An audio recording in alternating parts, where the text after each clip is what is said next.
ए पहरे रैन के बन जा रे मित्रा, हुक्म पया गरबास।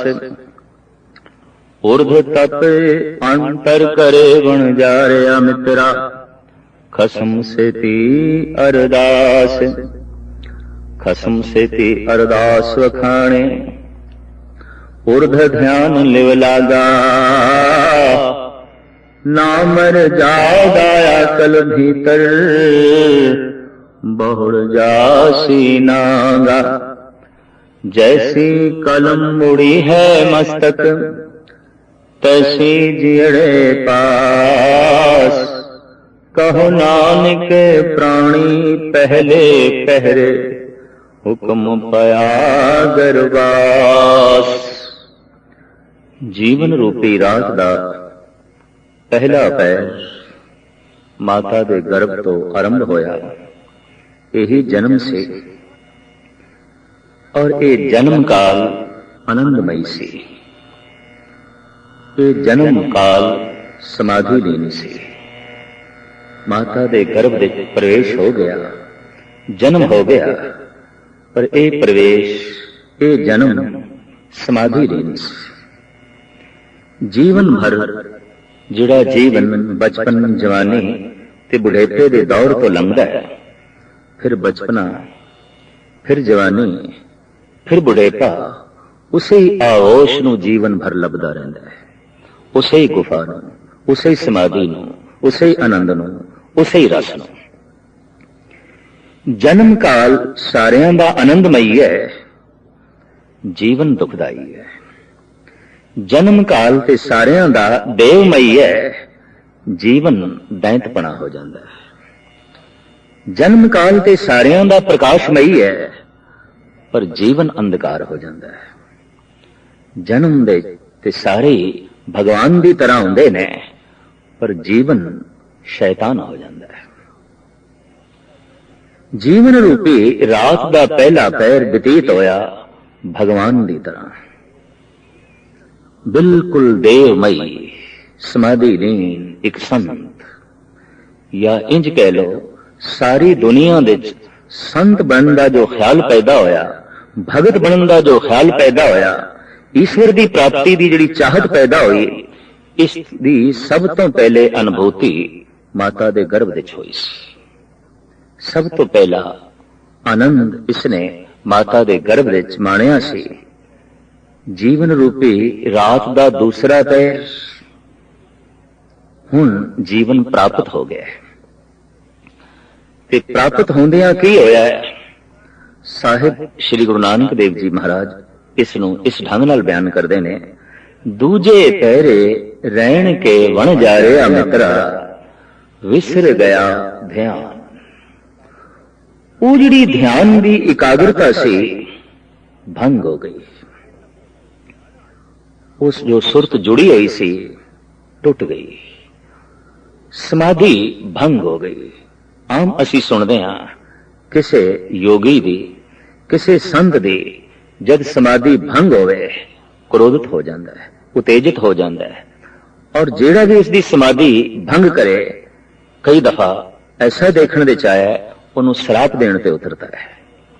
बच्चे दा इधर माता दे गर्भ तो बाहर आना समाधि दा भंग होना है। एक संत दी समाधि भंग हो गई, अजे ये श्राप देने जोगा ते है नहीं, तो धाइयां मार के रोया, चीख निकली है, रोया है, रोई जा रहा है, रोई जा रहा है, हैरानगी है।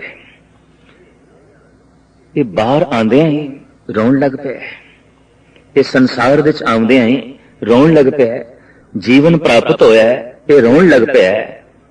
जन्म काल विच नहीं रोया, माता दे गर्भ विच नहीं रोया, यही उसका जन्म सी। ते जन्म दा पीरियड ये 10 महीने तक असी मन सकते हैं, 10 महीने तक ये जन्म काल सी। फिर गालबन 9 साल तक बचपना है, बिल्कुल बचपना।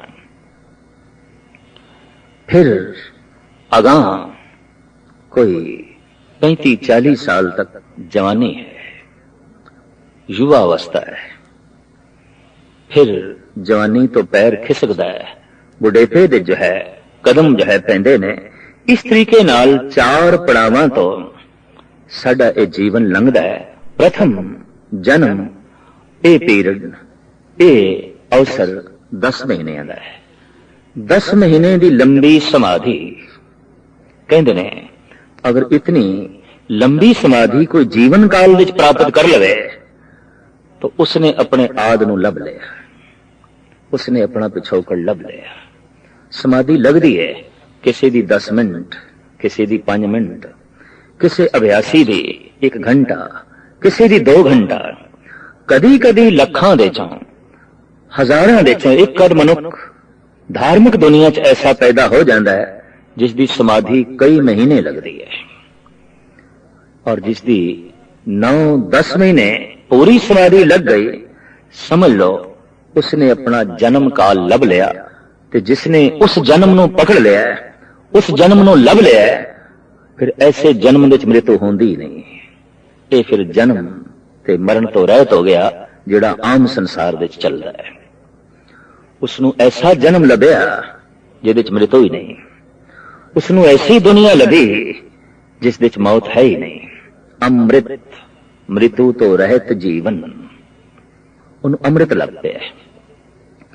मनुख दे प्राणां विच ये जो आबे हयात दी प्यास है, ये जो अमृत दी प्यास है, दरअसल ये प्यास भी माता दे गर्भ तो चली। क्यों कि उस जन्म काल विच भी मृत्यु दा भय नहीं सी, मौत दा भय है ही नहीं सी, किसी प्रकार दा कोई भी भय नहीं सी। भय चल पैंदा है जीवन प्राप्त तो, गर्भ तो बाहर आउंदे आई भय चल पैंदा है, बच्चा भयभीत होने लग पैंदा है, डरन लग पैंदा है। तो 10 महीने की यह लंबी समाधि, 10 महीने का यह लंबा अनुभव जीवन भर उसकी चाहत ते तड़प बनाई रखता है। यह गल वखरी है कि जिन्ने चिर तक उस तरह की गर्ममई अवस्था मनुख संसार विच लभ ना लवे, इसनूं समाधि लभनी भी नहीं, उस समाधि मिलनी भी नहीं।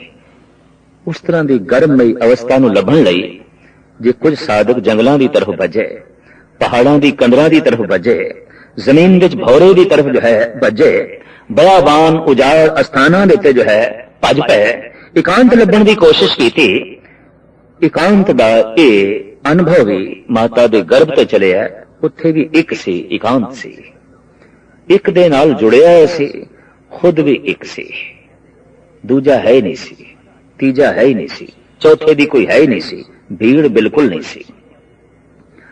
अज भी जे कदी कदी मनुख भीड़ तो बेचैन हो जाता है, परेशान हो जाता है, किसी एक पासे चलिए, गोशा तन्हाई दे चलिए, इस भीड़ तो भजिए, इस तरह का ख्याल जो पैदा हो जाता है, ये ख्याल भी जन्म काल तो मिले।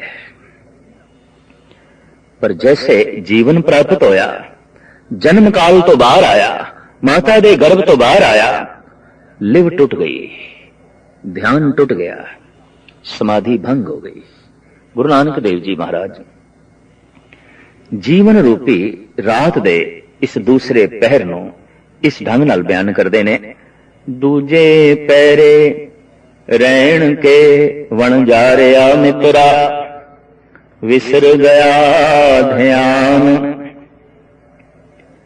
हथों हथ नचाइए वन जा रहा मित्रा, ज्यों जसोदा घरे कान। जिवें जसोदा लाड दे नाल कृष्ण नूं हत्थां विच नचांदी है, खिलांदी है, पिलांदी है, बगल घेर आउंदी है। दरअसल हर बच्चा मां लई ते कृष्ण है, हर बच्चे लई मां ते जसोदा ही है। बच्चा जो है कैसा भी क्यों नहीं, वो मां लई ते राजा बेटा है। बच्चा चाहे कैसा ही क्यों नहीं, वो मां लई ते कृष्ण है, मां लई ते राम है, मां लई ते अवतार है, मां लई ते भगवान है, मां लई ते सब कुछ है, मां लई ते हुक्मरान है। बच्चा थोड़ा जिहा तोतली जबान नाल बोलना सीख जाए, जो कुछ बोलदा है मां तत्छिन पूरा कर दी है। इंज जिवें किसी हुक्मरान की गल सुन के कोई गुलाम हाथ जोड़ के खड़ा हो जाता है ते गल मनन नूं तैयार होंदा है, इस तरह ही मां मनदी है और गल मन के खुश होंदी है। हर मां लई बच्चा ते हुक्मरान है, हर मां लई बच्चा ते उसदा राजा बेटा है, हर मां लई बच्चा ते कृष्ण है। इसे ही ख्याल नूं गुरु नानक देव जी महाराज इस दूसरे पहरे दे बयान पे करदे ने। दूजे पहरे रहण के वन जा रहा मित्रा, विसर गया ध्यान, ध्यान दे टुटदियां धाइयां मार के रोया। अजोकी साइंस भी अपने ढंग नाल खोज कर रही है कि जमदियां ही बाहर आंदियां ही जीवन दे प्राप्त होंदियां ही बच्चा रोया क्यों है, क्यों रो रहा है। भुख इसनूं अजे लगी नहीं, शरीर दे कोई रोग है नहीं, कोई दर्द ते पीड़ा भी नहीं, फिर रोण दा कारण, क्योंकि रोण दा कारण केवल दुख ही है, दुख तो बिना रोना नहीं होता। तमाम हंजू दुख दी बुनियाद ते खड़े ने। जितना वड्डा दुख, जितनी वड्डी बुनियाद, उतना ही वड्डा हंजुआं दा महल खड़ा हो जाता है। जितनियां वड्डियां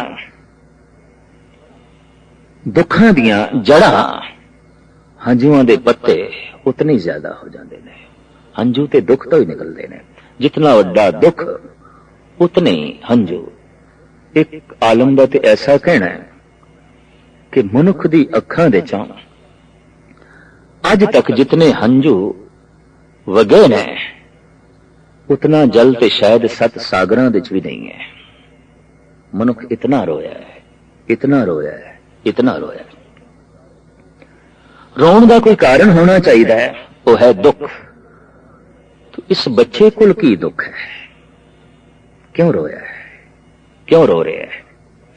इसनों भाई गुरदास जी ने ते फिर साहिब श्री गुरु नानक देव जी महाराज ने अपने ढंग नाल खोलिया। भाई गुरदास जी कहंदे ने, रोवे रतन गवाए के माया मोह हनेर गुबारा, ओ रोवे दुख अपना हस हस गावे सब परवारा। एक रतन गवा गया है, एक रतन गवाच गया है, एक रतन किधरे खो गया है। बच्चे कोल केड़ा रतन सी, ध्यान दा रतन सी। हुण जिहड़ी जीवन यात्रा चली है, इहदे च ज्ञान ते वधेगा, ध्यान नहीं वधना। ध्यान ते टुट गया, हुण ज्ञान वधदा जाएगा। उम्र दे नाल नाल ये ज्ञानी होंदा जाएगा, ध्यानी नहीं। जन्म दे च ये ध्यानी सी, जीवन दे च ये ज्ञानी है। ध्यानी निर्माणता दी मूर्ति होंदा है, ज्ञानी हंकार दा मुजस्मा होंदा है। ध्यानी प्रेम दी मूर्ति होंदा है, जबकि ज्ञानी अहंकार दा ही चित्रण करता है। ध्यानी एकाग्र होंदा है, जबकि ज्ञानी ठिंडिया होंदा है, फैलिया होंदा है, दूर दूर तक फैलिया होंदा है। शायद इस वास्ते ही उर्दू दे एक महान शायर इकबाल ने ऐसा कह देता है कि फिलसफी को बहस में खुदा मिलता नहीं, डोर को सुलझा रहा है और सिरा मिलता नहीं। उनके ज्ञान बढ़ता जा रहे हैं, तो ज्ञान करके वाद विवाद बढ़ेगा। जैसे कि भगत कबीर कहते ने, हर जस सुने न हर गुण गावे, बातन ही आसमान गिरावे। ये ज्ञानी ना हुण सुनेगा ना गावेगा, बस बातन ही आसमान गिरावे। गल्लां नाल ही इसने आसमान नूं ढाना है। और जैसे जैसे उम्र वधेगी, गल्लां वधणगियां। अक्सर देखे है कि बुढ़े जितने बातूनी हो जाते हैं, उतने बच्चे नहीं। ये बातूनी होना उम्र दे नाल नाल वधेगा। 4 बुढ़े जिथे बैठे ने, लगातार 4-4 घंटे बोली जा रहे ने, लेकिन बोलने का कोई अर्थ नहीं है। बस बोलने लिए ही बोलना है। बोलना ही वधदा जा रहा है। तो बोलना ते ज्ञान तो आवेगा। मैं ज्यादा जानदा, मैं बोलदा। पहले ये ध्यानी सी, ध्यानी खामोश हो जाता है, ज्ञानी बोलता है, बहुत बोलता है, बहुत बोलता है। ध्यानी दी खामोशी भी जो संदेश ते उपदेश दे जाती है, ज्ञानी दे शब्द भी उतना संदेश ते उपदेश नहीं देंदे। ध्यानी दा मौन भी जो आनंद दी वर्षा कर जाता है, ज्ञानी दी धुआंधार तकरीर भी झोली विच कुछ नहीं पाती। जीवन ते ज्ञानी है, ज्ञानियां नाल संसार भर गया, जगत भर गया। बड़ा बोल, बड़ा बोल। चार बंदे जिथे खड़े ने, धुआंधार बोलना चल रहा है, धुआंधार गलबात चल रही है, बिना रुके ही गलबात चल रही है, पर बिना रुके ही एक लंबा मौन माता दे गर्भ दे चल रहा है। शायद बाद विच कुछ एक लोगों को जो ख्याल आया मौन धारण करिए, ये भी ख्याल उत्थों का ही मिलिया है। ये संस्कार भी माता दे गर्भ तो मिले। मौनी सी उत्थे, ध्यानी सी उत्थे। ये सारे संस्कार जो माता दे गर्भ विच मिले, जीवन भर ये उसकी तलाश करता रहा। मैं मौन हो जावां, मैं एकांत दे चला जावां, मैं गुफा दे चला जावां, मैं खामोश हो जावां। ये सारी अवस्था गर्भ काल विच सुते सिद्ध इसनूं प्राप्त सी। ऐसा मौन जिस विच निरोल अमृत रस्ती परमात्मा दी विचार बह रही सी। ऐसी एकाग्रता जिस विच निरोल ईश्वर ही ईश्वर सी, परमात्मा ही परमात्मा। ऐसी समाधि सी जिहदे विच कोई समस्या नहीं सी, जिंदगी दी कोई समस्या नहीं, ना खाण दी, ना पीण दी, ना जीण दी, ना श्वास लेण दी। मां श्वास ले रही है, ये श्वास ले रहे है। मां खा रही है, ये खा रहे है। मां पी रही है, ये पी रहे है। पीण लई भी यतन नहीं, खाण लई भी यतन नहीं। अक्सर बहुती चिंता ते मनुख नूं रिज़क दी आउंदी है। रिज़क भी सुते सिद्ध गर्भ काल विच बच्चे नूं मिल रहा है। जद भी कोई समाधि लीन संत हो जाता है, उन्होंने भी रिज़क प्राकृतिक रूप विच मिलता है। अगर वो समाधि 10 महीने की लंबी हो जाए, उन्होंने रिज़क परमात्मा देंदा है। इस तरह देंदा है जिस तरह गर्भ काल विच बच्चे नूं देंदा है। बच्चे नूं खाना नहीं पैंदा, बच्चे नूं पीना नहीं पैंदा, बच्चे नूं श्वास भी लेने नहीं पैंदे। कई दफा समाधि लीन पुरुषां दे श्वास भी रुक जाते हैं, फिर भी वो जिंदा होंदे ने। हुण श्वास लेने की लोड़ नहीं, खाण की भी लोड़ नहीं, पीण की भी लोड़ नहीं। सब कुछ परमात्मामय हो गया, सब कुछ ईश्वरमय हो गया। तो एकांत, मौन, रस, खेड़ा, ये सब कुछ जो है प्राप्त है। मूल चिंता जी रोजी दी है, रिज़क दी है, ये तो बिल्कुल ही नहीं। साहिब गुरु अर्जन देव जी महाराज दा फरमान आप कहते ने, प्रथमे माखन पाछे दूध, मैलू कीनो साबन सूद। प्रथम माता दे अस्थन में दुध बाद विच है। पहले अस्थानां विच दुध नहीं है, क्योंकि कोई दुध पीण वाला ही नहीं है। प्रकृति ने नहीं दिता। अस्थन बना दिते, सोने बना दिते, पर खाली ने। भांडा बना दिता है, पर भांडे विच अजय प्रभु ने कुछ पाया नहीं। क्यों? कि अजय कोई पीण वाला ही नहीं आया। जैसे पीण वाला गर्भ तो बाहर आउंदा है, भांडे लबालब भर जाते हैं।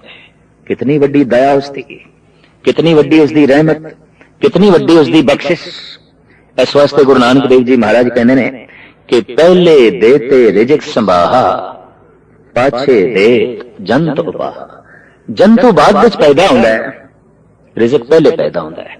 इसे नूं शेख सादी साहब ने कहा है, गमे रोजी मखुर मजन और के दफ्तर रा के पेशे अस्तिफल एजद कल कुनद पछताने मादर रा।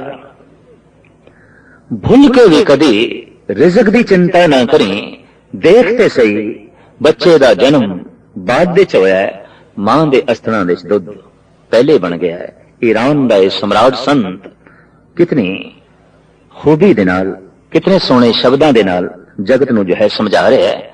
दूसरा पैरा ध्यान टुट गया है, जन्म जीवन विच बदल गया है। जन्म जीवन दे प्रवाह विच चल पिया है, प्रवाहित हो गया है।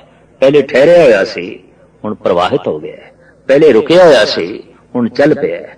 पहले समाधि लीन सी, हुण समस्या लीन हो गया है। हुण समस्यावां दे च घिर गया है। जैसे समस्यावां दे च घिरिया है, रोया है, और ये समस्या उदों ही पैदा हो जाती है जदों ये गर्भ तो बाहर आंदा है।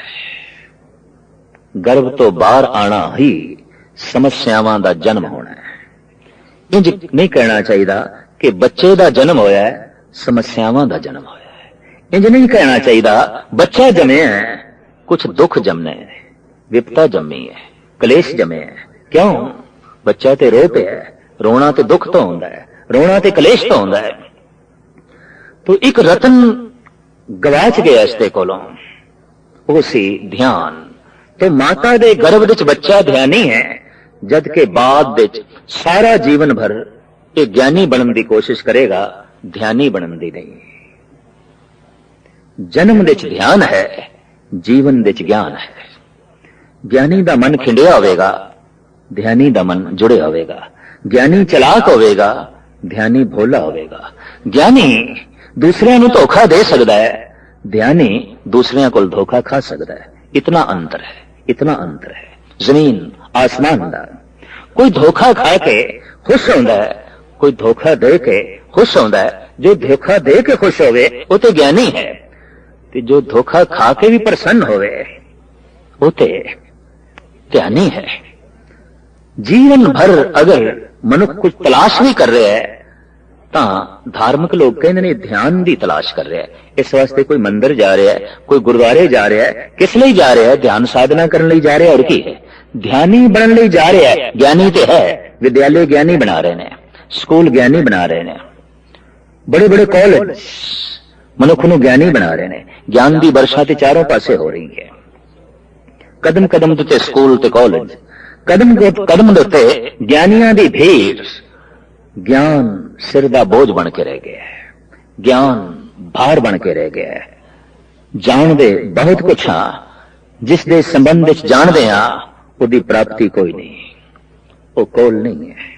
बहुत कुछ जान लिया, बहुत कुछ जान लिया, ज्ञान बोझ बन गया है, ज्ञान तनाव बन गया है। और ये सदी, ये 20वीं सदी जे ज्यादा तनावग्रस्त है, तो इसका यही मतलब है कि बाकी तमाम सदियां नालों ये ज्यादा ज्ञानी सदी है। ज्ञान ज्यादा है, ज्ञान चरम सीमा ते पहुंच गया है। तो फिर कुदरती गल है, दुख भी चरम सीमा ते पहुंचना सी। ज्ञान करके मन की चंचलता वधी, ज्ञान करके मन का जो है खिंडाव होया। ज्ञान सी ध्यान की प्राप्ति लई, लेकिन ज्ञान वरतिया गया फैलाव लई। तो बाहर से बहुत कुछ पसर गया है, फैल गया है, बहुत कुछ प्राप्त भी हो गया है, खो गया है। तो ध्यान खोया है, और एक दफा जब खोया है तो जीवन भर झोली विच पिया ही नहीं। इधर एक गर्भ तो बाहर आया, इधर ध्यान की डोरी टुट गई, विसर गया सब ध्यान। गुरु नानक देव जी महाराज कहते ने ध्यान ते भुल गया, ध्यान ते टुट गया। ये रतन से रो गए रतन गवाए के, माया मोह हनेर गुवारा। ओ रोवे दुख अपना, हस हस गावे सब परवारा। भाई गुरदास जी गर्भ काल दे उस ध्यानमई अवस्था नूं कहंदे ने, ਉਹ ਤੇ ਇੱਕ रतन सी इस दे कोल जो जांदा रहा। इस वास्ते साहिबां दी बाणी कहंदी है, ऐसा नाम रतन निर्मोलक, पुन पदार्थ पाया। भगत उसे ही रतन नूं प्राप्त कर लेंदे ने। भगतां दे अंदर उसे ही रतन दी जो है चाहत है। और जैसे उस बच्चे कोल ये रतन छुपे आउंदा है, गुझे रूप विच आउंदा है, आम बैरूनी दुनिया नूं जो है नहीं पता हुंदा। भगत भी इस रतन नूं हमेशा छुपा के रखने की कोशिश करते ने। आप कहते ने, अनिक जतन कर हिरदे राख्या, रतन न छपे छपाया। ये गल वखरी है कि जब गर्भ काल तो बाहर आके उस ध्यानमई रतन की प्राप्ति होती है, तो फिर ध्यानी छुपया नहीं रह जाता। ये ठीक है कि माता का गर्भ उधर दस देंदा है कि इस विच कोई जीवन पल रहा है, कोई जीवन है। ये गल वखरी है, समाधि लीन है, एकाग्र है। ध्यानी नूं वेख के भी पता चल जाता है, ये तो जापदा है परमात्मा के गर्भ दे चला गया, ये तो ईश्वर के गर्भ दे चला गया, ये तो परम चेतना के गर्भ दे चला गया। जो माता के गर्भ दे बच्चा है, सारी जिम्मेवारी मां दी। जो परम चेतना दे गर्भ दे चला जाता है, सारी जिम्मेवारी परम चेतना दी, परमात्मा दी, ईश्वर दी, निरोल ईश्वर दी। इस वास्ते अगर अनुभव यह आख रहा है कि सारी दुनिया दे धार्मिक अस्थान परम चेतना दे गर्भ की तलाश करने लई एक सहायता करते हैं, मदद करते हैं, तो धर्म मंदिरों की तरफ भजे जाते मनुख गर्भ की तलाश कर रहे हैं। फर्क सिर्फ इतना है कि पहले जब इसके कोल सूक्ष्म शरीर सी तो इसने माता के गर्भ की तलाश की सी, हुण इसके कोल अस्थूल शरीर है तो इसने परमात्मा के गर्भ की तलाश की, ईश्वर के गर्भ की तलाश की थी। बकायदा मंदिर दे जिहड़ी गुफा हुंदी उहनूं ते कहंदे ही गर्भ ने, मंदिर का एक गर्भ है और उसकी परिक्रमा की जाती है। गर्भ की परिक्रमा क्यों कि गर्भ के अंदर देवता है। जद भी कोई परमात्मा का गर्भ प्राप्त कर लेंदा है वो तो देवता हो जाता है, ऐसा देवता हो जाता है जैसे कि सूक्ष्म शरीर माता के गर्भ में प्रवेश कर गया, देवता ही है। और एक ऐसी प्रथा भी साडे देश विच लंघी है कि जब कोई औरत गर्भवती हो जाती सी तो उसकी पूजा होती सी, परिवार के सारे सदस्य उसकी परिक्रमा करके पूजन करते सन। क्यों कि ये अज देवल बन गई है, कोई देवता समाधि लीन बैठा है इसके अंदर। अगर मंदिरों की पूजा है तो मैं इसलिए कि परम चेतना का एक गर्भ का साकार स्वरूप ने जिथे बैठिया बैठिया कोई समाधि लीन हो जाए तो परमात्मा के गर्भ विच बकायदा स्थित हो जाता है, टिक जाता है और हूबहू इस तरह टिक जाता है जैसे कि माता के गर्भ विच बच्चा। तो जिवें सूक्ष्म शरीर मां का गर्भ लभदा है, ये अस्थूल शरीर परमात्मा का गर्भ लभदे ने, ईश्वर का गर्भ लभदे ने और सारी जिंदगी भर उसे गर्भ की जो है तलाश होती है।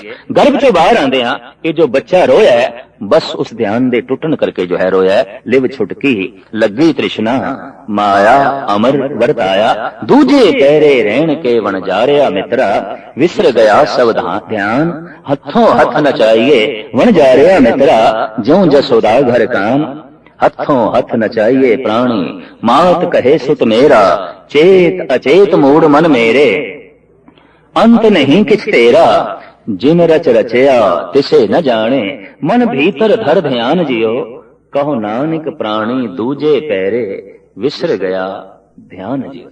जीवन रूपी रात दा दूजा पैर ये बचपना ध्यान जांदा रहा, ध्यान टुट गया। प्रथम रोया क्यों सी ये भी भुल गया, क्योंकि रोने होर बहुत पैदा हो गए और अनंत खिडौणियां दे रोणियां दे तरह तरह के पदार्थों के रोणियां दे ईश्वरमई वो ध्यानमई रोना दब के रह गया। जद कदी किसी की सुरत शब्द नाल जुड़दी है तो जद रो उठदा है तो ये ओही रोना आउंदा है जिहड़ा प्रथम ये रोया सी जद माता दे गर्भ तो बाहर आया सी। ये रोना जिसनों भी नसीब हो जाए समझ लो उसने परमात्मा का गर्भ नसीब कर लिया, उन्होंने प्राप्त हो गया। और रह न सका बिन देखे प्रीतमा, मैं नीर वहे वह चले जियो। ये अवस्था जिसनों प्राप्त हो जाए समझ लो उसने वो प्रथम रोना लभ लिया है। जिसनों प्रथम रोना लभ पिया वो प्रथम आनंद भी लभ लेगा जिहड़ा उसनों माता दे गर्भ विच प्राप्त सी। तीसरे चौथे पैर विच इस प्राणी ने, इस जीव यात्री ने किस तरीके नाल अपनी तर्ज जिंदगी व्यतीत की थी, साहिब श्री गुरु नानक देव जी महाराज अगे इंज वर्णन करते। पैरे रहन के वन जारिया मित्रा, धन जो बंस्यों चिते, हर का नाम न चेतई वन जारिया मित्रा, बद्धा छुटे जिते, हर का नाम न चेते प्राणी, विकल भया संग माया, धन स्यों रत्ता जो बन मत्ता, पहला जन्म गवाया, धर्म से तीवा पार न की तो, कर्म न की तो मित, कहो नानक प्राणी तीजे पैरे, धन जो बन स्यों चिते। जिंदगी दी रात दा तीजा पैर, युवा अवस्था, जवानी, ये उम्र हड़ है। इस नूं थमना बहुत कठिन है। वासना दा हड़, कामनावां दा हड़, चिंतावां दा हड़, उमंग ते तरंगां दा हड़, और इस हड़ दे पता नहीं कितने दैवी गुण बह जाते ने, रुड़ जाते ने। बड़े बड़े दरख्त इस हड़ की चपेट विच आ जाते ने, जिन्हां ने बड़ियां बड़ियां डिग्रियां लईआं होंदियां ने, जिन्हां कोल बड़ियां बड़ियां सनदां होंदियां ने, जिन्हां ने जिंदगी दे हर पहलू का ज्ञान हासिल किया होंदा है। पर यह जिंदगी, ये उम्र एक हड़ है। ज्ञान बह जाता है, ध्यान बह जाता है, सूझ समझ बह जाती है, लोक लज्जा बह जाती है। और इस आयु दे, इस उम्र दे मनुख दे कोल ऐसे ऐसे करतब होंदे ने जो बाद दे सिवाय पश्चाताप तो किसी होर चीज नूं जन्म नहीं देंदे। उंज ते यह उम्र अनंत कामनावां दा हड़ है, लेकिन प्रबल जिहड़ी वासना है वो धन दी है ते जोबन दी है। हर वक्त धन दा चिंतन, हर वक्त जोबन दा चिंतन, जोबन दे चिंतन तो वेले होए धन दा चिंतन, धन दे चिंतन तो वेले होए जोबन दा चिंतन। जिवें घड़ी दा पेंडलूम कदी सज्जे कदी खब्बे इस तरह ही घूमदा रहिंदा है, हू बहु मन विच कदी धन दी चाहत, कदी रूप दी चाहत। और ये प्रबल चाहत कई दफा चोर बनन ते मजबूर कर दी है धन दी, रूप दी प्रबल चाहत कई दफा दुराचारी बना देंदी है। साहिब श्री गुरु नानक देव जी महाराज दा फरमान, ये उम्र ऐसी है कि चिंतन अठे पैर धन ते जोबन दा चलदा है। अक्सर मनोविज्ञानी कहंदे ने अगर इस आयु दे धन ते रूप दा चिंतन ना चले, बहुती पकड़ ना होवे, तां फिर उसदी जवानी ते भी शक किया जा सकता है, उसदी इस आयु ते भी शक किया जा सकता है ये जवान होया है कि नहीं। हर कितना भी होवे पर दरिया दे बनेरियां दी मर्यादा विच चले तां ओह हानिकारक नहीं हुंदा, पर बनेरे ही टुट जान फिर हानिकारक हुंदा है, फिर तबाहियां ते बर्बादियां नूं जन्म देंदा है। जवानी दा हड़ देखण दे आया है, कई दफा कानून दा बनेरा भी तोड़ देंदा है और कई दफा धर्म ते समाज दा बनेरा भी तोड़ देंदा है। और आप मुहांदरे ओ भटकदा है, जिस नाल स्वयं तबाह हुंदा है ते बाकियां नूं तबाही दे कगार दे जो है लै जांदा है। साहिब श्री गुरु नानक देव जी महाराज दा फरमान, ये उम्र धन ते जोबन दे चिंतन करन दी उम्र है। गुरु ग्रंथ साहिब जी महाराज दा ये फैसला है कि पर धन पर दारा पर हरि, तांके निकट बसे नर हरि। इस उम्र की जिहड़ी साधना है धर्म दी, वो महज मनुख दी कामनावां नूं सीमित करती है, इस उम्र दी कामनावां नूं। और चाहिए जैसे एक बच्चा भजन करे, नाम जपे, तां उसदा जिहड़ा अचेतपना है सुचेतपने दे बदल जाता है। उत्थे जवान दी जड़ियां ये असीम कामनावां ने सीमा दे हो जांदियां ने, सीमित दायरे दे जो है वगदियां ने। इस वास्ते धर्म दी हर आयु दे लोड़ है, चाहे वह बचपना है, चाहे जवानी है, ते चाहे वृद्धावस्था है। जीव दी ये जिहड़ी यात्रा जन्म काल तो आरंभ हुई, माता दे गर्भ तो आरंभ हुई, फिर बचपन दे दौर दे चों लंघी, खिडौणियां दी खेड दे च, मां दी ममता दे ते पहुंची इस तीसरे पड़ाव ते। इत्थे धन दी बड़ी प्रबल चाह, रूप दी बड़ी प्रबल चाह। किसी वक्त साडे देश दे एक महान दार्शनिक उर्दू दे शायर ने, डॉक्टर मोहम्मद इकबाल ने बड़ी कीमती तनज कही सी। हिंद के शायर सूरत गर व अफसाना नवीस, है बेचारे के आज़ा पर औरत सवार। जवान है, शायर है, जवान है, चित्रकार है, जवान है, संग तराश है, ये मूर्ति बनाएगा किसी सुंदर औरत की, ये चित्र बनाएगा किसी सुंदर स्त्री का। और एक कवि है तो इसकी कविता भी किसी रूप की परिक्रमा करेगी। अक्सर ऐसा असी देखते हैं। इस हालत विच बड़े बड़े शायर, बड़े बड़े दार्शनिक परेशान हो जाते हैं।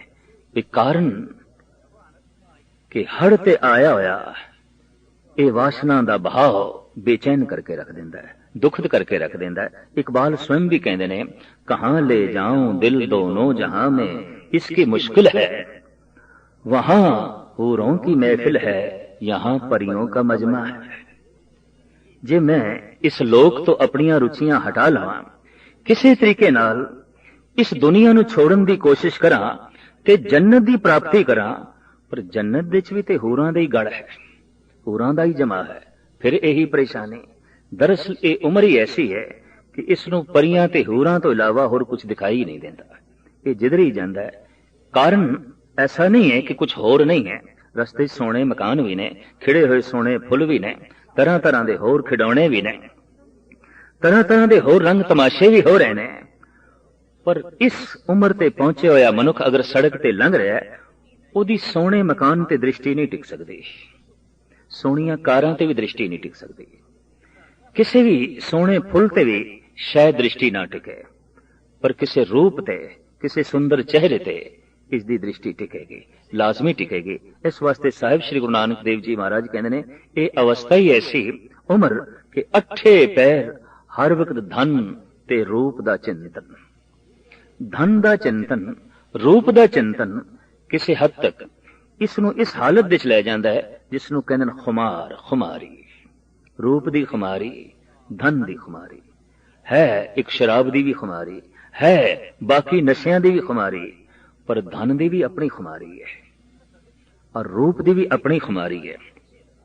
शराबी ने शराब पीती होवे और खुमार चढ़िया होवे, छुपिया नहीं रहता, पर जिसते भी रूप दी खुमारी चढ़ी है, जिसते भी धन दी खुमारी चढ़ी है, वो भी छुपिया नहीं रहता। ओदी भी तर्जे जिंदगी दस देंदी है कि खुमार दे जो है जी रहा। साहिब कहने तीजे पैरे रहन के वन जा रहा मित्रा, धन जो बंसों चित। ते मनुख जिसदा बार बार चिंतन करे उदी बड़ी प्रबल मंग करदा है, और मंग दी पूर्ति ना होवे तो तरीका नाजायज। धन दी वासना ने सारी दुनिया दे चोरी नूं जन्म दिता है, और रूप दी वासना ने सारी दुनिया दे यारी नूं जन्म दिता है। और इंज कह लो, अगर सारे संसार दियां दो मूल वड्डियां समस्यावां ने तो यही ने, चोरी ते यारी। चोरी खड़ी है धन ते, यारी खड़ी है रूप ते। अपने अपने ढंग नाल कुछ रहबरी पुरुषां ने इलाज भी लभे, जैसे इस्लाम ने इलाज रब्या ए रूप ते कपड़ा पा दो, बुरका पा दो, दिखाई ना देवे। एक तरीका है कि रूप ते ही कपड़ा पाओ, बुरका पाओ। धन नूं धरती दे दफन करो, बैंक दे रखो, तिजोरी दे रखो, और इतने गहरे तल दे रखो कि चोर दी निगाह ना पहुंचे। रूप नूं पर्दे दे रखो, नशेमन दे रखो, बहुत अंदर घर दियां तंग तारीक कोठड़ियां दे रखो, किसी दी निगाह ना पहुंचे। प्रकाश मनोविज्ञानक नुकते दा पता नहीं कि जिस चीज नूं जितना छुपाईए उसनूं वेखण दी उतनी ही चाहत पैदा होंदी है। कहंदे ने निषेध ही आमंत्रण है, यानी जिस चीज की मनाही कर दईए, किसी दरवाजे ते लिखिया होवे कि इधर देखना मना है, तो मैनू उम्मीद है कोई भी बिना देखे लंघ नहीं सकेगा, लाजमी देखेगा, सारे देखणगे, भावें कख भी ना होवे थे, कुछ भी ना होवे, पर ये जिहड़ा लिखिया होया है ना, ये कशिश पैदा कर देगा, ये खिच पैदा कर देगा। ये जिहड़ा बुरका है, शायद उस स्त्री नूं किसी ने देखना सी कि नहीं देखना सी, पर ये जिहड़ा बुरका है, बुरके ते हुण बथेरियां दी नज़रां टिकणगीਆਂ। यही कारण है कि कुछ देशों में जिथे बहुत प्रबल पड़दा है, वासना दे हड़ ने और दुराचार का फैलाव है, तो वह सिर्फ इस वास्ते ही कि निषेध ही आमंत्रण है। जिस चीज ते निषेध लगा दो, अपने आप मनुख दा मन उसकी तरफ खिंचदा है, उसकी तरफ जो है जांदा है। साडे देश के संत जना ने, महापुरुषों ने अपने ढंग का एक तरीका कढ़िया रूप दे उत्ते पर्दा पाउण दी लोड़ नहीं, अपनी वासना नूं सीमित करिए, अपनी कामना नूं सीमित करिए, उन्होंने समाज के दायरे च रखिए, उन्होंने धर्म के दायरे च रखिए। इस तरीके नाल रूप की हिफाजत होवेगी और मनुख की अपनी भी हिफाजत होवेगी। ये तरीका बड़ा सार्थक, बड़ा महान। पर अक्सर जवानी एक ऐसी है कि कई दफा देखने दे चाया इस समाज के बनेरियां नूं भी तोड़ देंदी है और ये धर्म के बनेरियां नूं भी जो है तोड़ देंदी है। यही कारण है कि धर्म मंदिरां दे ज़ईफ बंदे बैठे हुए दिखाई देंदे ने, बुढ़े बंदे दिखाई देंदे ने। अगर जवान माला पकड़ लवे, राम दा जाप करे, वाहिगुरु वाहिगुरु दा जाप करे, तो कई दफा लोग सोचण लग पैंदे ने मुंडा शायद किधर मूर्ख ते नहीं, इहदे अंदर संसार की कशिश नहीं पैदा हुई, खिच नहीं पैदा हुई। ऐसी जो है परिभाषा जगत दे जो है बनी हुई है संत दी, धर्म दी।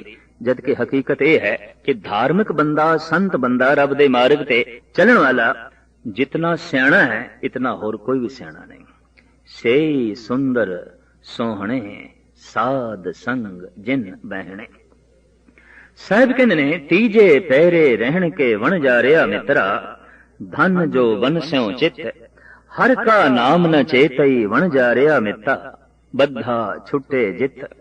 हर का नाम न चेते प्राणी, बिकल भया संग माया। बिकल पागल होया पिया, व्याकुल होया पिया, बेचैन होया पिया। ये उम्र अत्यंत बेचैनी दी है। जद कदी कोई नौजवान मैनू कहंदा है कि मेरा ते खून खोलन लग पैंदा है, तो मैं उन्होंने कहना एक आम गल है, होना ही चाहिए। अगर खून ना खोले तो शायद शक किया जा सकता है तू जवान भी होया कि नहीं। जवानी दे खून खोलता है, लाजमी खोलता है। और या इंज कह लो खून दे खोलन का ना ही जवानी है।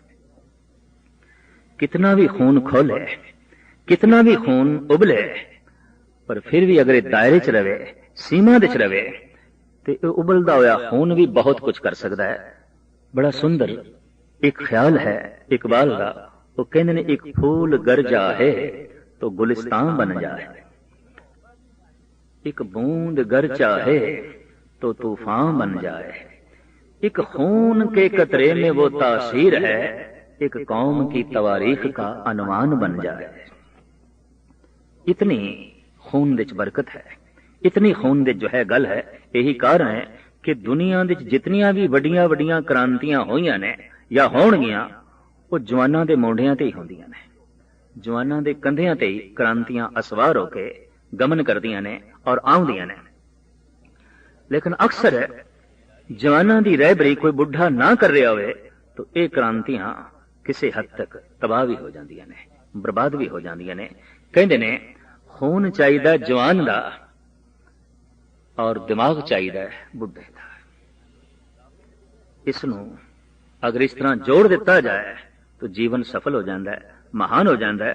साहिब कहते ने यह उम्र अत्यंत बेचैनी और कामना ते वासनावां दे ग्रसी हुई उम्र है। इस वास्ते धन दी वासना, जोबन दी वासना प्रभु दा चिंतन नहीं करन देंदी। धन स्यों रत्ता जोबन मत्ता, पहला जन्म गवाया, धर्म से ती व्यापार न कीतो, कर्म न कीतो मित, कहो नानक प्राणी तीजे पैरे, धन जो बन स्यों चित। जिंदगी दे रात दा तीजा पैर धन ते जोबन दी निंद्रा दे व्यतीत होया। अक्सर देखने दे आया कि चोर ते डकैत रात दे तीजे पैर ही अपने काम दे सफल होंदे ने। क्यों कि निंद्रा बड़ी गूढ़ी ते शरीर दा तापमान भी उस वक्त गिर जाता है। जोर दी सन भी घर लग रही होवे पता नहीं चलता। चोर एक एक चीज लभ रहे होवन पर निंद्रा बड़ी गूढ़ी, शरीर दा तापमान गिर गया है। तो जिंदगी दी रात दा जिहड़ा तीजा पहर है ते जवानी, इहदे च मनुख दी चेतना जितनी घुप निंद्रा दे सुत्ती पई होंदी है, मुश्किल है ये जागे। बड़ी प्रबल वासना धन ते जोबन दी। मजाल है ईश्वर दा ख्याल आवे, सच दा ख्याल आवे, धर्म दा ख्याल आवे। और यही कारण है कि औगणा दे चोर सब कुछ लुट के ले जाते हैं। जवान दे कोल सबर, धीरज, हौसला, ज्ञान, प्रेम, उद्यमशील, ये सब कुछ वेखने बड़े औखे ने। क्योंकि लुटे जाते हैं। बहुत गहरी निंद्रा है, बहुत गहरी निंद्रा दे सुता पिया। धर्म की है नींद तो जागना, सिमर सिमर गुर सतगुर अपना, सोया मन जागाई। तो जिंदगी दी रात दा ये तीजा पैर सुतियां ही लंघ गया, बड़ी गहरी नींद च लंघ गया। जीवन दी रात दा चौथा पैर। साहिब श्री गुरु नानक देव जी महाराज इसनों अपने ढंग नाल इस तरह बयान करते ने, चौथे पैरे रहन के वन जा रहा मित्रा, लावी आया खेत, खेत पक गया, फसल पक गई। अक्सर रात दे चौथे पैर दे पो फुटदी है और रात दी तारीखी थोड़ी मध्यम पैंदी है, पो फुटदी है। केसां दा चिट्टा होना इस गल दा सबूत है, ऐ बंदे पो फुटी है। जिंदगी दी रात दा ये चौथा पैर आरंभ होया है ते चौथे पैर तो बाद रात दा अंत हो जाता है, सुबह हो जाती है। यही कारण है कि मनुख नूं इस चौथे पैर नालों नफरत है। ये चौथा पैर नहीं चाहिए, बुढ़ेपा नहीं चाहिए, वृद्धावस्था नहीं चाहिए। इधर प्रकृति इसदे केस इसदे वाल चिट्टे कर दिए, इधरों ये बाजारों खिजाब खरीद के लिया काला करता है। गालिब कहते ने, है लिज्जत अभी बाकी गुनाह की, इस उम्र में जो शेख ने दाढ़ी सिया की। इस उम्र दे चिट्टी दाढ़ी नूं काला करना, जबकि रब चिट्टा करदा पिया, तू इसनूं काला करदा पिया, ये दरअसल तेरे काले कर्मां दी ही निशानी है, और कुछ नहीं। कहते ने हिंदी दे प्रसिद्ध कवि कैसो दत्त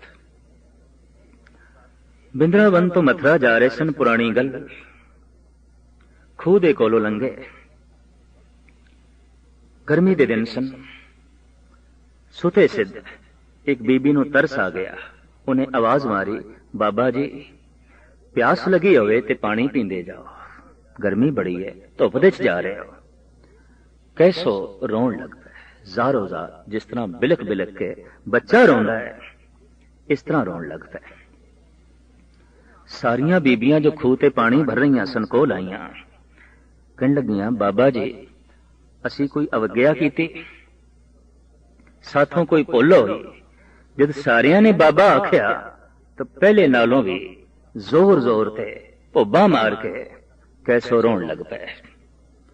अदकी बीबियां नूं समझ आई, वाकई कोई गुस्ताखी हो रही है, कोई भुल हो रही है। और वो भुल की है? कैसो पंडित सन, दार्शनिक सन, कवि सन, उन्होंने अपने बोलां च उस अवस्था नूं इंज अंकित किया है, कैसो केसन अस करी, जैसे अरियर ना कराए, सुंदर बदन मृगलोचनी, बाबा कहत बुलाए। तुसी ते मेरे नाल इंज कीता है, कोई दुश्मन भी नहीं कर सकता।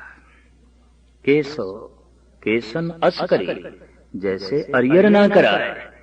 इन्ना चिट्टे केसां ने ते ऐ बीबियो तुसी थोड़े बोला ने ऐसा कीता है, कोई दुश्मन भी नहीं कर सकता। भी तुसी खूबसूरत, हिरन जैसे थोड़े नेत्र, मैनू बाबा आखदी हो, इस तो वड्डी होर गाल की होगी, इस तो वड्डा होर थप्पड़ की होगा। इतना वड्डा दार्शनिक, इतना वड्डा संत, वो भी अपने आप दे नाल बाबा लकब जुड़े होया वेख के परेशान उठिया, तड़प उठिया। बाबा ये ते जिंदगी दी रात दा चौथा पैर पौ फुट गई, ते पौ फुट गई ते रात दा अंत हो जाना है। मौत दा सूरज चढ़ेगा, जिंदगी दा अंत, खात्मा। यही कारण है कि बुढ़ेपे दा जिहड़ा डर है वो दरअसल किसी हद तक मौत दा ही डर है। बचपना जन्म दे नेड़े है, वृद्धावस्था मरण दे नेड़े है। इस वास्ते बुढ़ा अक्सर पिछे मुड़न की कोशिश करता है। बुढ़ा बार बार बचपन नूं याद करदा है, जवानी नूं याद करदा है। 10वीं किधरे भी बुढ़े बैठे होणगे, बुढ़ेपे दीयां गल्लां नहीं चलदियां, उत्थे जवानी दीयां गल्लां चलदियां ने, बचपन दीयां गल्लां चलदियां ने। बार बार बचपना याद आउंदा है, बार बार जवानी याद आउंदी है, और अपने उस बुढ़ेपे नूं जवानी दी यादां ते कुर्बान कर रहे होंदे ने, बचपन दीयां यादां ते कुर्बान कर रहे होंदे ने। जबकि वृद्ध अवस्था इस वास्ते है कि रब दी याद ते कुर्बान कीती जाए, परमात्मा दी याद ते कुर्बान कीती जाए। पर बदकिस्मती जवानी दी यादां दी भेंट कर दित्ती जांदी है। बचपन दी यादां दी भेंट कर दी जाती है। साहिब कहते चौथे पैरें रहन के वन जा रहा मित्रा, लावी आया खेत फसल पक गई। जां जम पकड़ चलाया वन जा रहा मित्रा, किसे न मिलिया भेत। भेत चेत हर किसे न मिलियो, जां जम पकड़ चलाया। झूठा रुदन भया दुआले, खिन में भया पराया। जम आए प्रभु दी सूक्ष्म क्रिया कि शरीर विचों प्राणा नूं कढना है। कढो, खेत पक गया, फसल पक गई, हुण कटनी है। तो घर विच रोना पिटना। और अक्सर मनुख जद संसार ते आउंदा है, गर्भ काल तो बाहर रोंदा होया आउंदा है, अक्सर जद जांदा है रोंदा होया जांदा है। कहंदे जीवन उसदा सफल जो रोंदा होया आया ते हसदा होया गया। बस यही निशानी है, ये प्रमाण है। अगर कोई हसदा होया मर नहीं सकिया तो मुश्किल है उदी यात्रा नूं सफल मनीए। हद हो गई, तू गर्भ काल तो बाहर आया रोंदा होया ते अज संसार दे गर्भ तो विदा हो रहे हैं रोंदा होया। सिवाय रोण तो और तेरे कोल कुछ भी नहीं। सफल है मनुख जो हसदा होया जा सके जगत तो। समझ लेना उसदे कोल कुछ है। झूठा रुदन भया दुआले, खिन में भया पराया। पता किसी नूं नहीं चलिया वो किथे गया। भेत चेत हर किसे न मिलियो, जां जम पकड़ चलाया। झूठा रुदन भया दुआले, खिन में भया पराया। साई वस्त प्राप्त होई, अगे इसनूं ओही कुछ मिलिया जिसदी जीवन भर कामना करदा रहा, जीवन भर वासना करदा रहा। अज भी साडे बने हुए जिन्हां चीजां दे संजोग ने, अगर किसी हद तक धर्म की दृष्टि च इन्हां दी परख करिए, ये 90% ਉਹ ने ਜਿਹੜੇ ਅਸੀਂ पूर्व ਦੇ ਚ ਮੰਗੇ ਨੇ, पिछले जन्मां ਦੇ ਚ ਮੰਗੇ ਨੇ। ਸਾਡੀਆਂ ਕਾਮਨਾਵਾਂ ਹੀ ਬਾਰ-ਬਾਰ ਦੇ ਜਨਮ ਦੇ ਚ ਫਲੀਭੂਤ ਹੁੰਦੀਆਂ ਨੇ। ਕਿਉਂ ਕਿ ਕਾਮਨਾ ਅਸੀਂ ਰੋਜ਼ ਕਰਦੇ ਹਾਂ। ਰੋਜ਼-ਰੋਜ਼ ਕਾਮਨਾਵਾਂ ਦਾ ਅੰਬਾਰ ਵੱਧਦਾ ਜਾ ਰਿਹਾ ਹੈ, ਰੋਜ਼-ਰੋਜ਼ ਜੀਵਨ ਘਟਦਾ ਜਾ ਰਿਹਾ ਹੈ। ਜੀਵਨ ਦੀ ਝੋਲੀ ਛੋਟੀ ਹੁੰਦੀ ਜਾ ਰਹੀ ਹੈ, ਕਾਮਨਾ ਦੇ ਬੂਟੇ ਵੱਧਦੇ ਜਾ ਰਹੇ ਨੇ। ਤੇ ਜਦ ਉਹਨਾਂ ਬੂਟਿਆਂ ਨੂੰ ਫਲ ਲੱਗੇਗਾ ਤਾਂ ਉਹਨਾਂ ਫਲਾਂ ਲਈ ਵੱਡੀ ਝੋਲੀ ਚਾਹੀਦੀ ਹੈ। तो झोली ते छोटी हो गई, बुढ़ा हो गया, दिन ते थोड़े रह गए। बचपन तो लैके हुण तक कामनावां अधीन होके जिहड़े कर्म कीते उन्हां दा फल कौन भोगेगा? वो ते यही भोगेगा। तो गुरु नानक देव जी महाराज कहंदे ने, कर्मी आवे कपड़ा नदरी मोक दुआ। ये जो कीते हुए कर्म ने फिर कपड़ा मिलेगा, फिर चोली मिलेगी, फिर जन्म मिलेगा, ताकि इन्हां कर्मां दा फल ये भोग सके। जीवन भर जिहड़े परबल कर्म जिन्हां दे नाल परबल कामना सी, अंतिम समय वो चेते आउंदे ने। और अंतिम समय जो कुछ चेते आ रहा है, अगला जन्म उसे ढंग नाल होंदा है। अंत मता सुगता एवें नहीं आख्या गया। साई वस्त प्राप्त होई जिसों लाया हेत, कहो नानक प्राणी चौथे पैरे लावी लुणिया खेत। अगे केड़ी चीज प्राप्त होई? जिसकी अंतिम समय वासना सी। ते अंतिम समय परबल वासना किस चीज दी होंदी है? जिसदी जीवन भर दे च परबल वासना रही होवेगी। और अंतिम समय जिस जिस ढंग दियां नाल ये चीजां चेते आ रही ने, अगला अंजाम की होवेगा ये भी गुरबाणी ने साडे सामने रख दिता है। अंत काल जो लक्ष्मी सिमरे, ऐसी चिंता में जे मरे। मरदे होया बार बार छोड़िया होया धन चेते आ रहा है। जीवन भर मेहनत करके कमाया सी, छड़ के जा रहे हैं। तिजोरी याद आ रही है, बैंक दे च रखे पैसे याद आ रहे हैं, घर दे च पिया होया धन सोना चांदी बार बार याद आ रहा है मरदे हुए समय। और मरदे हुए समय सोना चांदी उसे नूं याद आ सकता है जिसने जीवन भर सिवाय सोने चांदी तो होर किसी नूं याद भी ना कीता होवे। अंतिम समय लाजमी याद आवेगा। अगर ऐसा कर रहा है तो गुरबाणी का फैसला, अंत काल जो लक्ष्मी सिमरे, ऐसी चिंता में जे मरे। सरप जौन वल वल ओ तरे, उते गया सप दी जौन दे। अंत काल जो लड़के सिमरे, पुत्र चेते आ रहे हैं। और अंतिम समय वही चेते आवेगा जो जीवन भर चेते रहे। बहुत प्रबल मोह, बड़ा प्रबल जो है संबंध। अंतिम समय लड़के चेते आ रहे हैं। अंत काल जो लड़के सिमरे, ऐसी चिंता में जे मरे, सूकर जौन वल वल ओतरे। होते गया सूर दी जौन दे 18-18, 20-20, 30-30 बच्चे इको ही टाइम। अंत काल जो मंदिर सिमरे, ऐसी चिंता में जे मरे, प्रेत जौन वल वल ओतरे। बहुत सोहना मकान बनाया सी और बार बार उसनू देखदा सी ते दिखांदा सी। अंतिम समय उसे दी कामना कोई सामने आ गया तो सतगुरु दी बाणी कहंदी ते गया प्रेत दी जौन दे। पर अंत काल नारायण सिमरे।